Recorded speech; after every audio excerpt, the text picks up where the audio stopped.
Hey Floyd, how you doing? Been a while.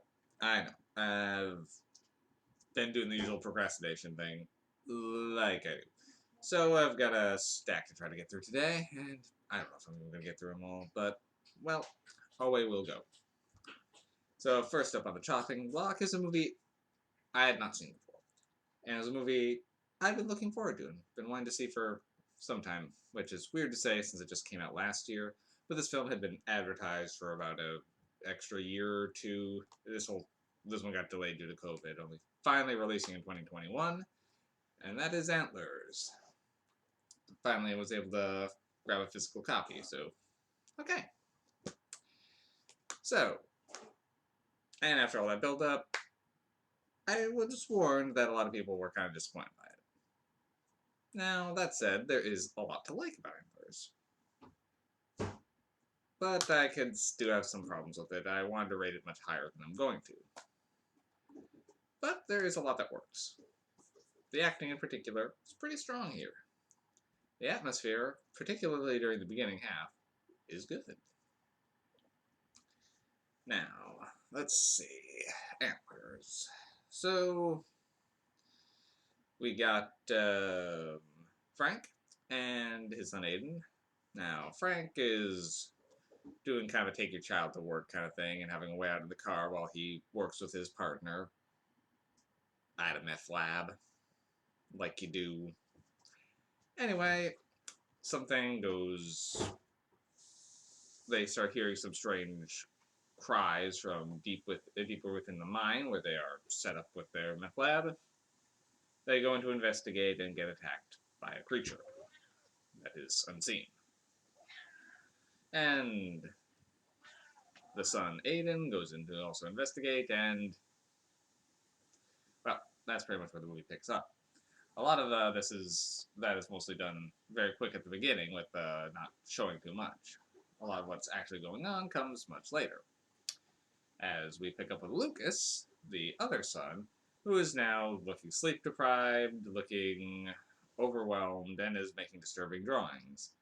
Because after he gets out of school, where he's already being kind of bullied, he has to catch some meat to bring home to his voracious brother and father who are locked in the attic. Hmm. And slowly, the father is undergoing more and more of the transformation into a Wendigo, a cannibalistic spirit of hunger from Native American myth. Pardon me, I don't know the exact tribe, and I know for this film in particular, they actually had a lot of consultations to try to be as accurate as they could for a Wendigo depiction. There are not a lot of Wendigo films.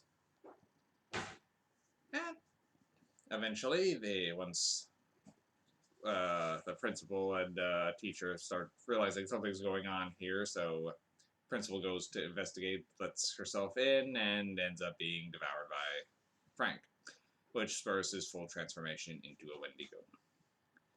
Then it becomes a fairly basic creature feature after that, which is a little disappointing. You don't see the Wendigo as much as like, but there are a few parts here that do still work.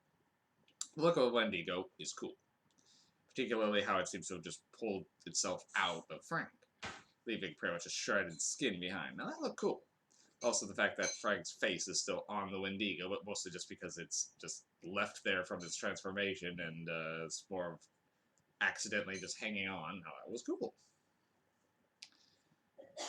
But as it becomes just a basic monster movie at the end with little else going on with it, it does lose a bit of steam in the final acts. Particularly in trying to save the Aiden from also transforming. And I also have questions about how things are supposed to work here. But I'll get to those questions in a minute. So, the effects, they're good. Creature design is good. This movie has a lot going for it. Now, my questions. Okay, I'm okay with the Wendigo's sudden appearance. Perhaps it was asleep in the mine and they went up, kind of hint that it could be tied into some devastation of the lands, so things are going down. It's a lot of things for the Wendigo to have woken up now. And I usually nitpick of why is this happening now. I'm not having that problem here.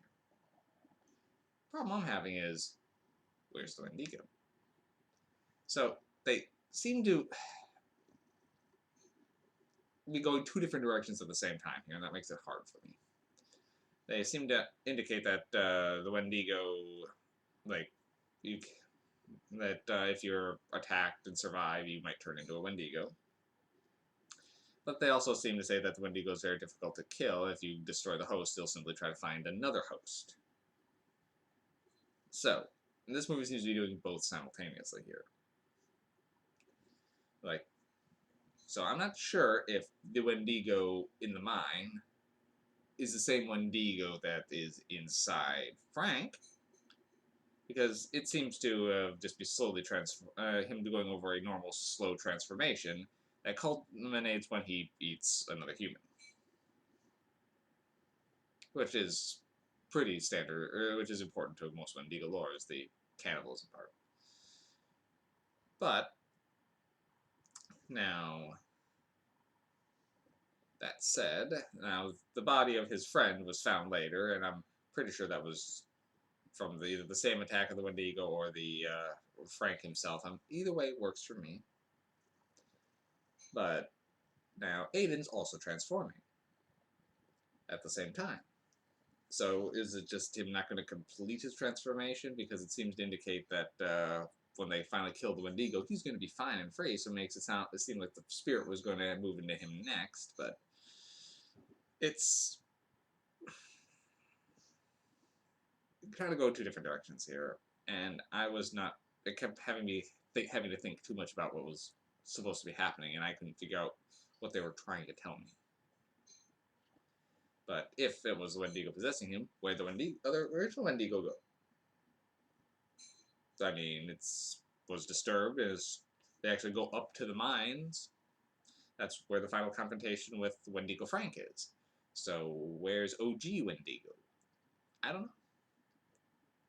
Maybe it wasn't Frank, but then why are there now two transformations going at the same time?